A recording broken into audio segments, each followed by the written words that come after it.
probably more than 50% of my career is spent with one form of an addiction or another.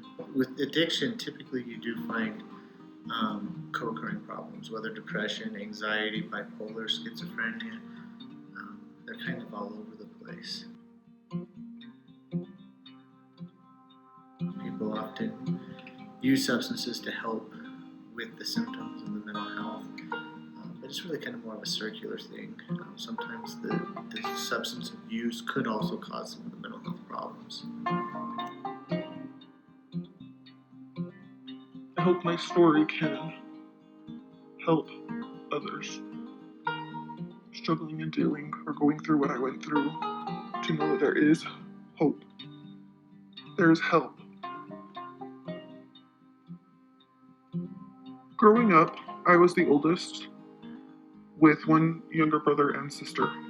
We didn't have a father figure in our life, and our mom was an alcoholic. I remember that she would sleep most of the day and party every night. Whether she would go to a party or a bar, there are many times she left us in a car or left us with babysitters who ended up taking advantage and abusing us. There were many times that I would find my mom pass out on the couch. Being young, I didn't realize what that was. And I remember the fear of trying to wake her up and not being able to.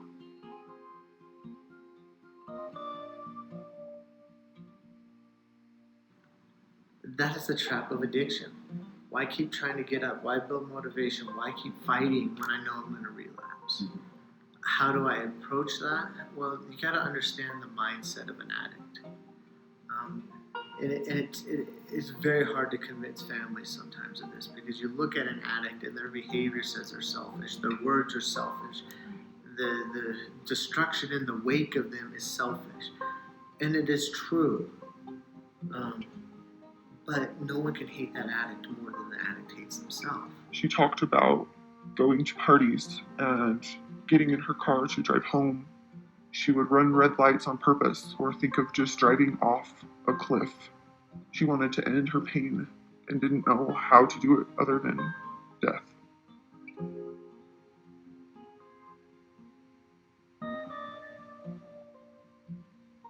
My mom never did get help for her disorders. I think that her sadness and depression just took her lower and lower to the point where she didn't think that there was a better way. She didn't know that there could be a different life, a different future, a different outcome. Rehab can start those healing processes, moving on. If we're going to do it, you got to focus on more than just the addiction.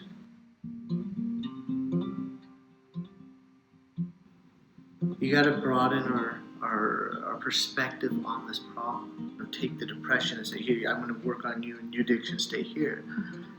We're just not that way. We're not compartmentalized that way. I don't think you can ever separate them at all, because a lot of just depression and alcoholism. A lot of stupid things happen when you're drunk.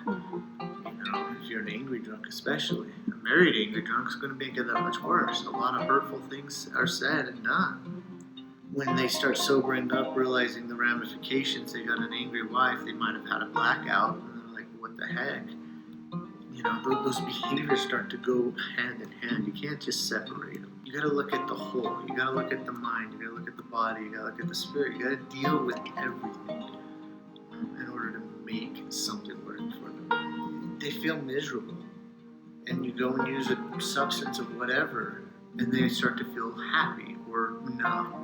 Either one is better than miserable to them.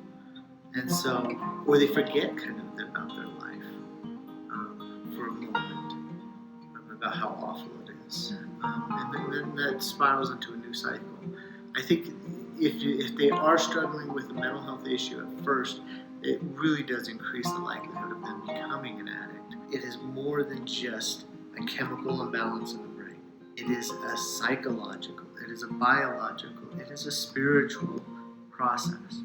Knowing what I know of her past and her childhood, the abuse that she suffered as a child, I understand that living in a depressed state of mind, that when you take that drink, your pain goes away. I can understand why she did what she did, and I understand that she was in survival mode. And it's taken me a lot of years to get to this point, and there are still moments and times where I really struggle. But I find it easier to understand knowing what we know now about co-occurring disorders, and that many addicts become addicts because they are struggling with mental health problems. Sometimes you gotta see the good in them that they can't see. But it can't be a lie. It's gotta be sincere, it's gotta be genuine, it's gotta be something that they have seen in the past or that they've always hoped was part of them. Because if they can believe that part, then they can start building the motivation and the desire to get out of that